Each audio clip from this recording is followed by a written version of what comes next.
Perkenalkan, nama saya Muhammad Farhan Ilmi Nasution dengan NIM 210306068 Fakultas Pertanian Prodi Peternakan. Pada praktikum kali ini dibimbing oleh Ibu Tati Widiansari SPT MP. Pada praktikum kali ini judul yang digunakan adalah metabolisme air.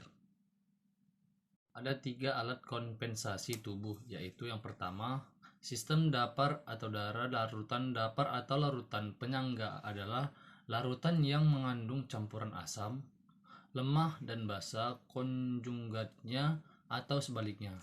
Secara alami, sistem dapar bikarbonat digunakan untuk pengaturan pH darah.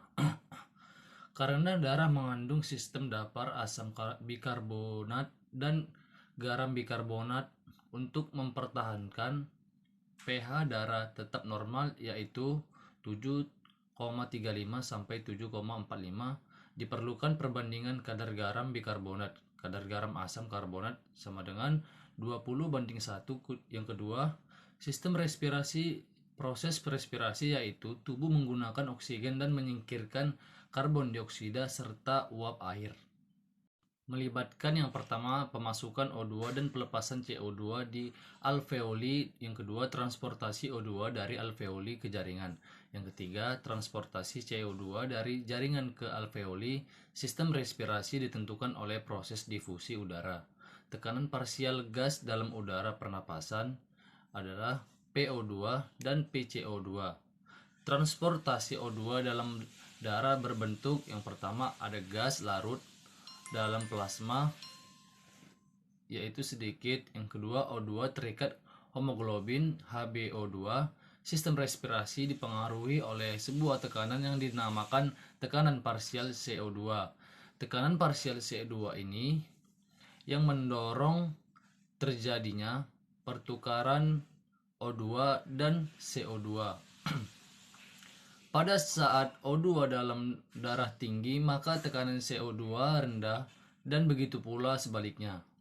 Dan pada saat yang sama terjadi pertukaran gas oksigen dengan karbon dioksida yang terjadi di kapiler darah dengan alveoli. Asidosis respiratorik terjadi ketika pH-nya kurang dari 7,35,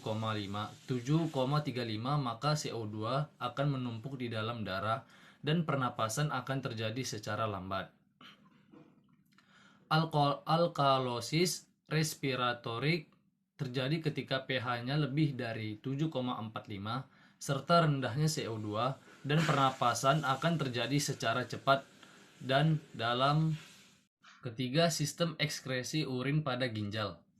Ginjal memiliki fungsi yaitu menyaring darah yang mengandung zat sisa metabolisme dari sel di seluruh tubuh dan dibuat dalam bentuk urin. Sistem ekskresi mengatur kandungan garam bikarbonat dalam darah dengan 3 cara. Yang pertama ada mobilisasi ion H+ di tubulus proksimal dengan reabsorpsi Na+. Yang kedua, sekresi ion H+ di tubulus distal ditukar dengan Na+.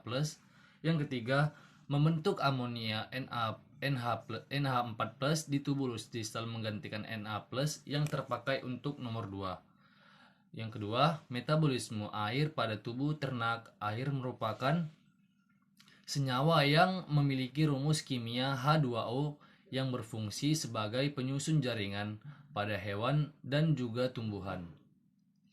Dalam tubuh ternak dibedakan menjadi 2 bagian, yaitu air intraseluler, yaitu air yang berada di dalam sel yang hampir 50% dari bobot tubuh ternak termasuk darah. Lalu ekstraseluler, yaitu air yang berada di luar sel, contohnya seperti urin. Proses metabolisme dimulai dari mulut.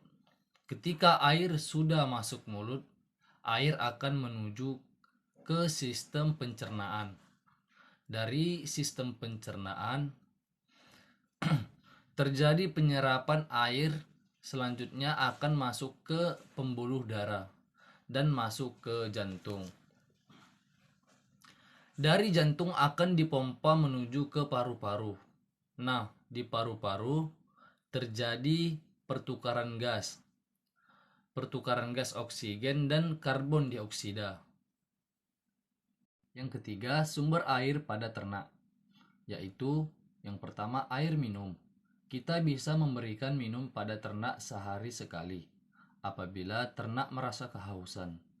Yang kedua, air yang terkandung pada pakan, air yang terkandung dalam bahan pakan biasanya terdapat di konsentrat atau hijauan. Namun, dalam pakan ternak biasanya terkandung air tidak boleh banyak dikarenakan bisa membuat mikroorganisme hidup dan bisa menyebabkan kematian pada ternak.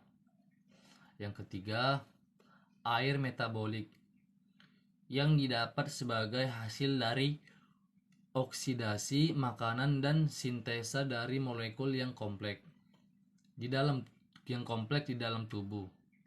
Air metabolik biasanya yang terdapat dan diproses di dalam tubuh ternak itu. Yang keempat, cara menghitung air metabolik. Saya ambil contoh bila suatu rasum mengandung 10% protein, 20% lemak, dan 55% KH.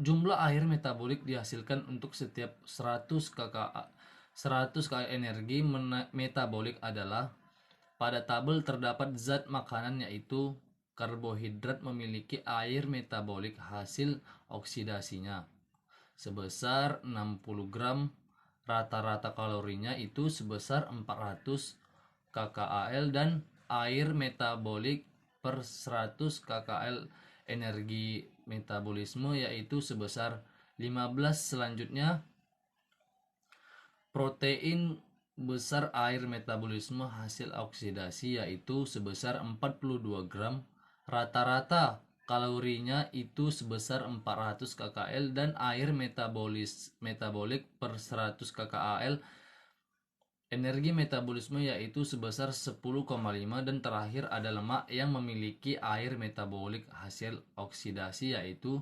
sebesar 100 gram dan rata-rata kalorinya itu sebesar 900 kcal serta air metabolik per 100 kcal energi metabolik yaitu sebesar 11,1. Cara menghitungnya, jika 10% protein jadinya 10 gram protein itu dikali dengan 4 menghasilkan 40 kcal. Selanjutnya ada 20 gram lemak itu dikali dengan 9 hasilnya 180 kilokalori dan 55 gram karbohidrat itu dikali 4 menghasilkan 220 kcal dijumlahkan jadi 440 kcal.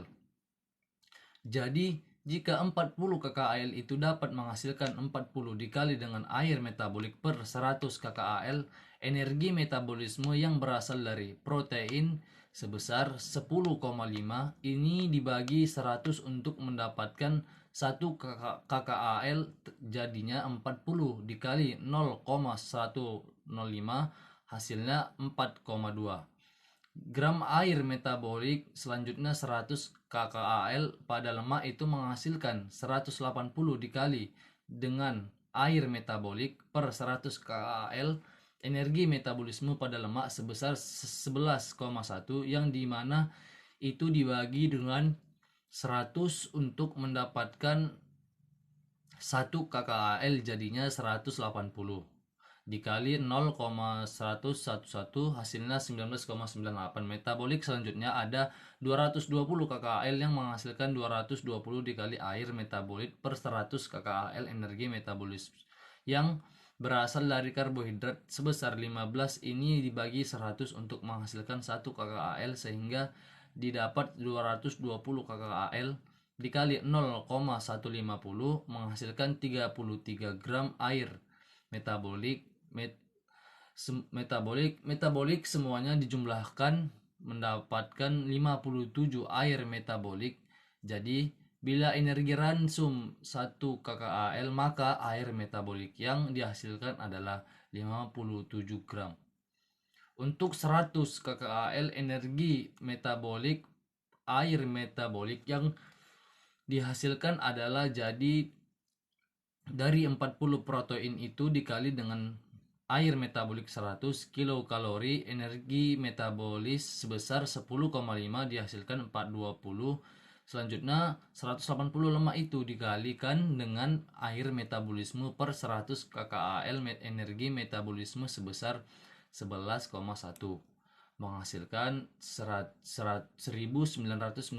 Selanjutnya 220 karbohidrat ini dikali dengan air metabolik per 100 kkal energi metabolismenya sebesar 15, hasilnya itu 3300 dijumlahkan menjadi 5718 gram air metabolik, jadi 5718 yaitu dibagi dengan jumlah sebesar 440 menghasilkan 12,9 dalam 100 kkal atau 13 gram air metaboliknya untuk 100 kkal energi metabolisme.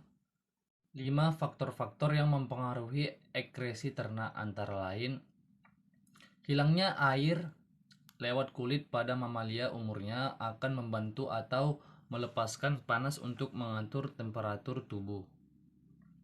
Jumlah air yang hilang melalui kulit akan meningkat dengan meningkatnya aktivitas fisik dan temperatur lingkungan. Dan selanjutnya, hilangnya air melalui ginjal sebagai air seni atau urin. Ini sangat dipengaruhi oleh banyak faktor pakan yang akan protein dan mineral yang tinggi akan meningkatkan hilangnya air melalui kencing. Di samping itu, meningkatnya mineral natrium dalam tubuh akan banyak air yang akan diabsorpsi sehingga menimbulkan odema pada otak dan asites atau terlalu banyak cairan dalam rongga tubuh. Hal akhir dari metabolisme protein adalah urea yang merupakan racun bagi saluran kencing. Jadi untuk mengencerkan yang diperlukan air sampai konsentrasi yang tidak berbahaya. Kemudian hilangnya air melalui pernapasan hampir 40%. 40% pada unggas. Kemudian saluran pencernaan. Bentuk pakan dan susunan pakan mempunyai pengaruh nyata. Contohnya pakan serat mempunyai sifat pencahar yang menyebabkan banyak air yang keluar bersama feses. Ekresi kotoran sapi lebih basah dari kambing. Mungkin sekian video dari saya. Apabila ada kesalahan, saya memohon maaf. Assalamualaikum warahmatullahi wabarakatuh.